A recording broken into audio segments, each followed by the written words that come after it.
नमस्कार, आप देख रहे हैं एवन उत्तराखंड और मैं हूं आपके साथ आयुषी गुप्ता। बुलेटिन की शुरुआत करेंगे इस वक्त की हेडलाइंस के साथ।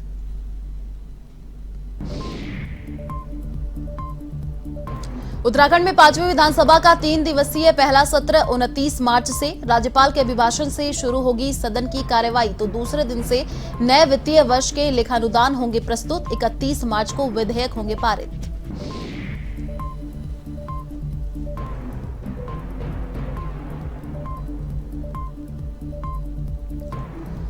उत्तराखंड में विभागों के बंटवारे पर मंत्रियों की नजर। मुख्यमंत्री पुष्कर सिंह धामी ने किया होमवर्क पूरा। वित्त, ऊर्जा और लोक निर्माण जैसे अहम विभाग धामी रख सकते हैं अपने पास।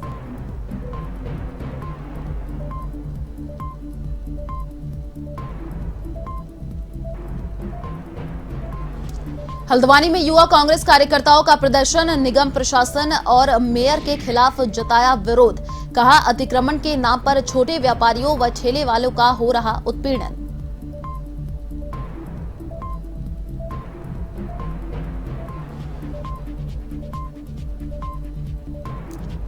मुनिकीरेती तपोवन स्थित गंगा घाट पर हादसा। आपको बता दें कि नहाते समय गाजियाबाद के 2 पर्यटक डूबे। पुलिस ने कड़ी मशक्कत के बाद दोनों के शवों को बाहर निकाला।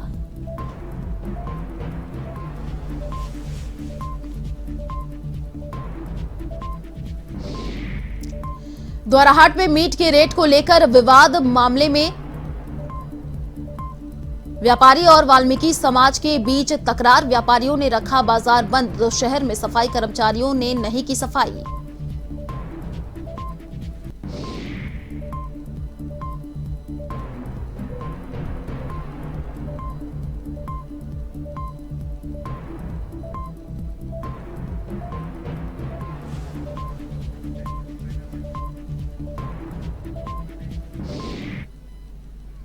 और अब खबरें विस्तार से। उत्तराखंड की 5वीं विधानसभा का 3 दिवसीय पहला सत्र 29 मार्च से प्रारंभ होगा। धामी कैबिनेट के निर्णय के बाद इस संबंध में अधिसूचना जारी कर दी गई और सत्र में 30 मार्च को नए वित्तीय वर्ष के प्रथम 4 माह के लिए लेखानुदान प्रस्तुत किया जाएगा। आपको बता दें कि मुख्यमंत्री पुष्कर सिंह धामी की अध्यक्षता में हुई कैबिनेट की बैठक में 29 मार्च से विधानसभा सत्र आहूत करने का निर्णय लिया गया था। इस संबंध में अधिसूचना जारी होने के साथ ही सत्र की कार्यसूची भी तय कर दी गई है और विधानसभा सचिव मुकेश सिंघल की ओर से इस संबंध में सभी विधायकों को पत्र भेजकर सूचना भी दे दी गई है। तय कार्यक्रम के अनुसार 29 मार्च को राज्यपाल के अभिभाषण के साथ सत्र शुरू होगा और अगले दिन राज्यपाल के अभिभाषण पर धन्यवाद प्रस्ताव के बाद सरकार की ओर से नए वित्तीय वर्ष में राज्य के खर्च के लिए लेखानुदान प्रस्तुत किया जाएगा और 31 मार्च को लेखानुदान विधेयक पारित किया जाएगा।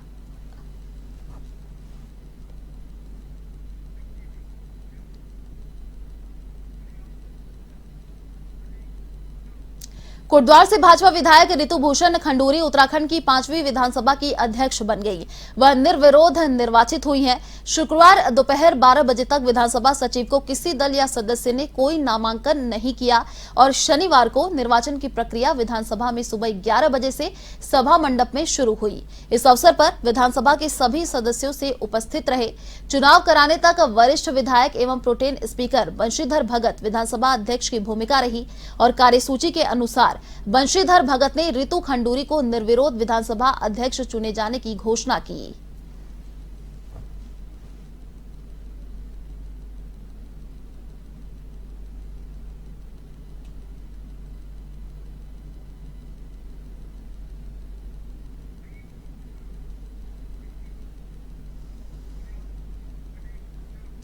उत्तराखंड में दोबारा डबल इंजन की सरकार में पुष्कर सिंह धामी को सीएम बनाए जाने पर जसपुर क्षेत्र के भाजपा कार्यकर्ताओं ने जुलूस निकाला और साथ ही भाजपा प्रत्याशी डॉक्टर शैलेंद्र मोहन सिंघल के निवास स्थान से भारी संख्या में लोग सुभाष चौक पहुंचे, जहां नगर में जुलूस के साथ आतिशबाजी भी की गई। वहीं जुलूस समापन के बाद मिठाई वितरण किया गया।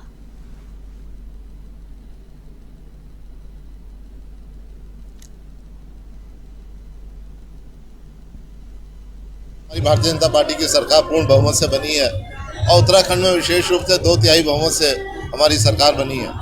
तो ये आज जसपुर की जनता ने अपना हर्ष व्यक्त किया है, बड़े उत्साह के साथ जुलूस निकाला है और धामी जी और मोदी जी मिलकर इस प्रदेश का विकास करेंगे, ये हमारी सबकी कामना है। और आज हर व्यक्ति खुश है, कि भारतीय जनता पार्टी की सरकार बनी है। ये ठीक है कि जसपुर में हम अपना विधायक नहीं बना पाए, यह हमारा दुर्भाग्य है, पर प्रदेश में 2/3 बहुमत से हमारी सरकार बनी है, ये हमारे लिए खुशी की बात है नहीं, क्योंकि पिछला कार्यकाल देख चुके हैं। पर हम सबका प्रयास होगा कि जसपुर क्षेत्र का विकास हो।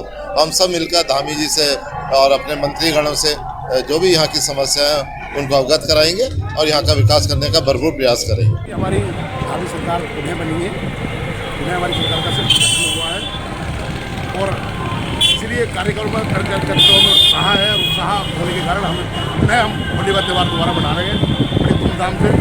सभी कार्यकर्ता बहुत उत्साह से अपनी पुनः नवनिर्मित सरकार गठित होने की खुशी में रंगों का त्यौहार होली मना रहे हैं। पूरे होंगे। हमारी सरकार जो विकास कार्य पूरे प्रदेश में करती है, पूरे देश में करती है, जसपुर में क्यों नहीं ऐसे कार्य होंगे, सब कार्य होंगे। हल्द्वानी में युवा कांग्रेस कार्यकर्ताओं ने प्रदेश उपाध्यक्ष गुरप्रीत सिंह प्रिंस व जिला अध्यक्ष गुरप्रीत सिंह प्रिंस के नेतृत्व में अतिक्रमण के नाम पर छोटे व्यापारियों व ठेले वालों के साथ किए जा रहे उत्पीड़न का विरोध किया गया, जिसमें निगम प्रशासन और मेयर हल्द्वानी का पुतला दहन कर विरोध प्रदर्शन किया गया। आपको बता दें कि इस दौरान प्रदेश सचिव राजू रावत ने कहा कि आमजन में निगम की इस मुहिम से भय का माहौल बना हुआ है और छोटे कारोबारी फड़ खोखे वालों के सामने रोजी रोटी का संकट उत्पन्न हो गया है।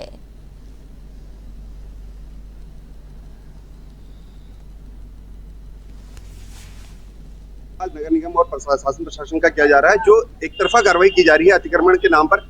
आज अतिक्रमण उनको अपने हार से बौखला के नजर आ रहा है। कहीं ना कहीं ये बताइए, अगर उन्हें अतिक्रमण पे करना था कि आज से 2 महीने पहले, 1 साल पहले कहीं अतिक्रमण नहीं था हल्द्वानी के अंदर, पहले क्यों नहीं की कार्रवाई? और गरीब तबके के व्यक्ति के साथ कार्रवाई करे, अगर कार्रवाई करनी है तो बड़े तबके के व्यक्ति के साथ जो पक्के अतिक्रमण लेके बैठे हुए, रोड घेर के बैठे हुए, उन पर कार्रवाई क्यों नहीं की जा रही है?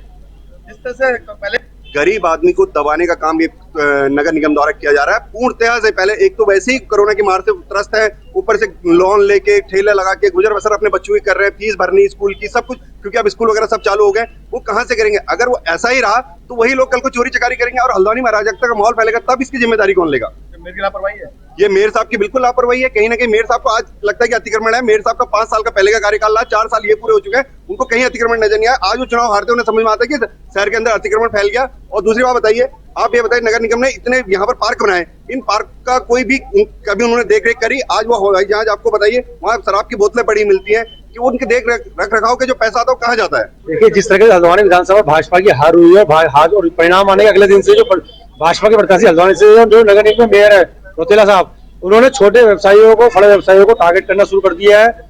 उनका जो व्यापार है, छोटा फल का व्यापार है, ठेलों का व्यापार है, उनको उजाड़ना शुरू कर दिया है। एक तरफ तो जिला प्रशासन टेंडर निकालता है और नगर निगम के लोग उनसे रोज की पर्ची काटते हैं, दैनिक पर्ची काटते हैं, उसके बाद उन्हीं को टारगेट कर जाता है, चुनावी हार होने से गाली जाती है। तो देखिए, अतिक्रमण अगर हटा रहे हैं, शहर में कई तरीके का अतिक्रमण है, लेकिन अतिक्रमण की जो मार पड़ रही है सिर्फ गरीबों पड़ रही है, जो 300-400 रुपए रोज कमा के अपने परिवार का पेट पालते हैं, उनका पालन पोषण करते हैं, उनको टारगेट किया जा रहा है। और ये सीधे जो हमारे हल्द्वानी से भाजपा के प्रत्याशी थे, उनकी चुनावी खुंदस है।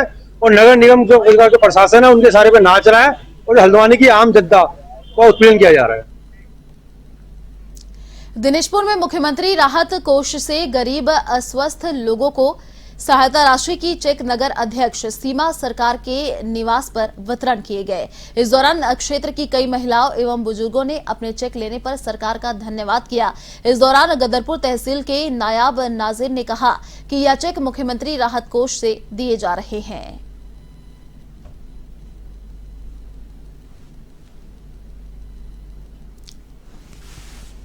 माननीय मुख्यमंत्री उत्तराखंड सरकार देहरादून के द्वारा मुख्यमंत्री राहत कोष से संबंधित धनराशि का वितरण किया जा रहा है। और इसमें मतलब गरीबों का किन वजह से इनको किस तरीके से आपको दिया जाएगा? ये राहत कोष की धनराशि है, बीमारी के लिए, शादी के लिए आदि जो शोषण वर्ग के वो लोग होते हैं उन्हें पैसे दिया जाता है चीफ मिनिस्टर साहब द्वारा। राहत कोष से ये चेक वितरण किए जा रहा है मुख्यमंत्री के राहत से। जो गरीब लोगों का बेटी का शादी होते हैं और जो बीमार होते हैं उन लोगों के लिए ये चेक बांटे जा रहे हैं तहसील द्वारा।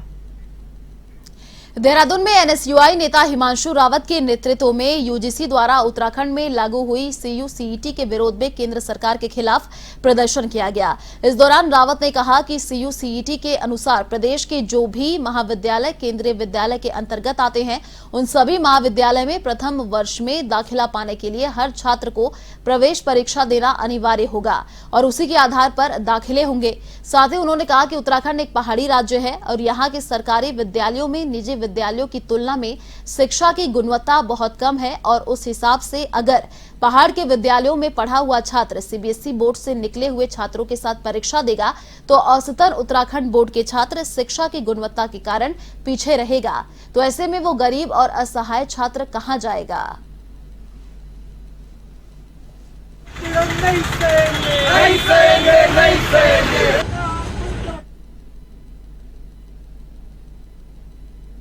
सीयूसीईटी सिस्टम लागू करा है सारी सेंट्रल यूनिवर्सिटीज़ में और उनसे जितनी भी एफिलिएटेड यूनिवर्सिटीज़ है पूरे इंडिया में, पूरे हमारे नेशन में। तो उत्तराखंड एक पहाड़ी राज्य है जैसा कि सब जानते हैं और वहाँ के विद्यालयों की गुणवत्ता के बारे में भी सबको पता है। कोई अनजान नहीं है, आप या हम कोई अनजान नहीं है कि किस लेवल की वहाँ पे शिक्षा दी जा रही है। शिक्षा क्या दी जाएगी, वहाँ पे शिक्षक ही नहीं है। जब पहाड़ से बच्चा आता है वो कॉलेज में आशा में प्रवेश करता है कि वो एक सरकारी कॉलेज में या फिर यूनिवर्सिटी में क्या कहते हैं अच्छी गुणवत्ता की शिक्षा प्राप्त करेगा। पर आईसीएसई के सरकार ने आईसीएसई, सीबीएसई और उत्तराखंड बोर्ड जितने हमारे पहाड़ी के स्कूल है सारे बच्चों का प्रवेश परीक्षा निर्धारित कर दी है सीयूसीईटी के तहत। तो इसके विरोध में आज हमने एनएसयूआई ने यूजीसी और सेंट्रल गवर्नमेंट का पुतला जलाया और हम आगे चेतावनी दे रहे हैं कि अगर इसमें इम्प्लीमेंट्स नहीं करे गए तो एनएसयूआई बड़ा आंदोलन प्रदेश स्तर और देश के स्तर में। टिहरी गढ़वाल के देवप्रयाग विधानसभा क्षेत्र के कीर्तिनगर में प्रशासन ने खनन की अनुमति दी है, लेकिन खनन कारोबारी रातों रात धन्ना सेठ बनने के सपने संजोए हुए हैं और मानकों को दरकिनार कर दिन रात नदी का सीना चीर रहे हैं। प्रशासन की नाक के नीचे चल रहे इस खनन से अधिकारी भी आंखें मूंदे हुए हैं। ऐसे में कार्रवाई न होने से प्रशासन की कार्यशैली पर सवाल उठ रहे हैं। राष्ट्रीय राजमार्ग से आए दिन अधिकारी गुजरते रहते हैं, लेकिन उनकी नजर इस ओर नहीं पड़ रही है। आपको बता दें कि कीर्तिनगर में हाल ही में 2 खनन पट्टे चौपड़ियों और जुयालगढ़ में स्वीकृत किए गए हैं, लेकिन खनन के लिए सभी नियम कानूनों को दरकिनार किया जा रहा है। यहां खनन करने के लिए अलकनंदा नदी को डाइवर्ट तक कर दिया गया है।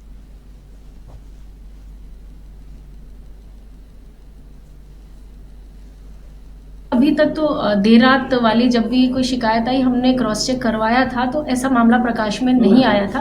और जो आप वो बेइंग स्केल वाली बात कर रहे हैं कि वहाँ पर उनका बह गया था, जो एक वहाँ पर आ रहा था, तो उसमें खान अधिकारी आए थे, उन्होंने जांच भी की थी और वो कह रहे हैं वो लोग नया उस पर तैयार करवा रहे हैं। वहाँ भूमि को लेकर के कुछ उनका था कि जहाँ वो बनाना चाह रहे हैं वो लैंड पर कोई आपत्ति कर रहा है कि वो मेरी लैंड है, तो उस पर तहसीलदार है उनको निर्देशित किया गया और खान अधिकारी भी वहाँ पर चेक कर रहे हैं। मुनि की रेती तपोवन स्थित नीम बीच पर नहाते समय आपको बता दें कि गाजियाबाद के 2 पर्यटक डूब गए। पुलिस ने तत्काल दोनों युवकों को लेकर गंगा में सर्चिंग अभियान चलाया और काफी मशक्कत के बाद पुलिस ने दोनों के शव को बाहर निकाला। पुलिस ने दोनों शव को पोस्टमार्टम के लिए भी एम्स में भेज दिया है।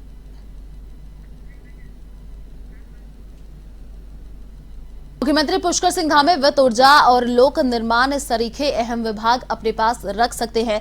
संभावना यह भी जताई जा रही है कि पुराने मंत्रियों को इस बार नए विभागों का आवंटन हो सकता है। मंत्रियों को विभागों के बंटवारे पर सबकी नजरें लगी हुई हैं, लेकिन विभागों का आवंटन नहीं हो पाया। पहले यही माना जा रहा था कि शपथ ग्रहण के बाद सभी मंत्रियों को विभाग दे दिए जाएंगे, लेकिन मुख्यमंत्री धामी को उत्तर प्रदेश के मुख्यमंत्री योगी आदित्यनाथ के शपथ ग्रहण समारोह में शामिल होने लखनऊ जाना पड़ा। अब माना जा रहा है कि मंत्रियों के कामकाज पर अब मंथन हो सकता है और कुछ मंत्रियों के करीबी आज विभागों का आवंटन होने की संभावना जता रहे हैं। लोगों के प्रति छवियों का श्रद्धापूर्वक और शुद्ध अंतःकरण से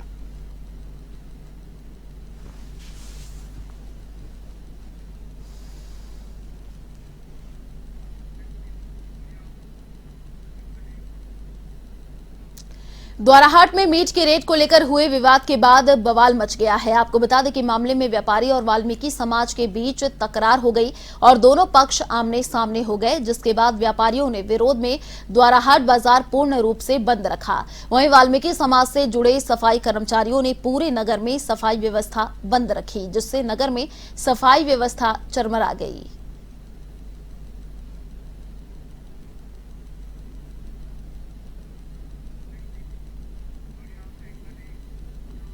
मसूरी के माल रोड स्थित होटल में गैस सिलेंडर रिफिल करते समय सिलेंडर फटने से युवक गंभीर रूप से जख्मी हो गया, जिसे 108 की मदद से उप जिला चिकित्सालय ले जाया गया, जहां प्राथमिक उपचार के बाद उसे देहरादून रेफर कर दिया गया।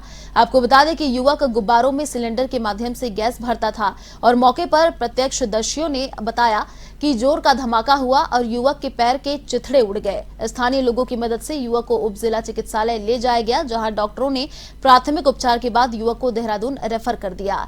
युवक की स्थिति गंभीर बनी हुई है और पैर से अत्यधिक खून बहने के कारण युवक की हालत भी नाजुक बनी हुई है।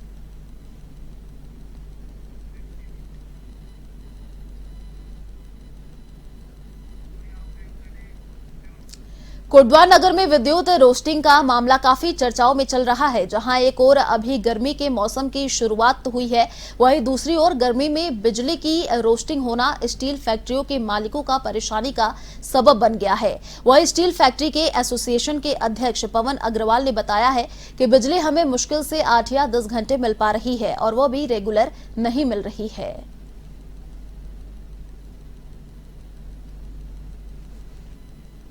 पावर की पिछले तकरीबन 15 दिन से बहुत ज़्यादा दिक्कत हो रही है पावर मिलने में, और पिछले 4-5 दिन से तो इतनी इंतहा हो गई है कि पावर हमें मुश्किल से 8-10 घंटे ही मिल पा रही है और वो भी रेगुलर नहीं मिल रही है।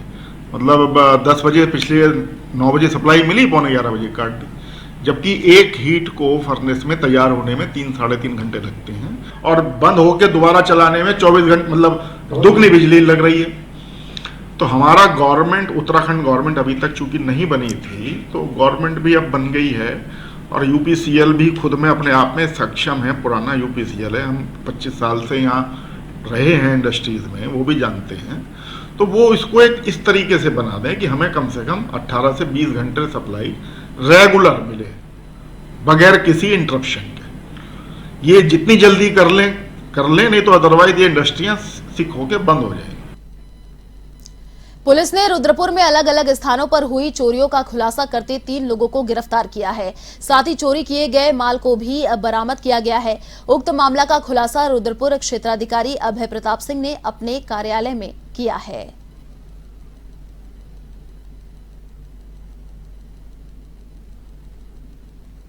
2022 खेड़ा में अनिल कुमार की तारीख में एक घर में चोरी का मुकदमा क्राइम नंबर 155/22 380-457 रुपये लिखित किया गया था। इसी तरीके से कल दिनांक 25 मार्च 2022 को मुकेश कुमार की तारीख में एक क्राइम नंबर 189 380-457 रामपुरा में पंजीकृत हुआ।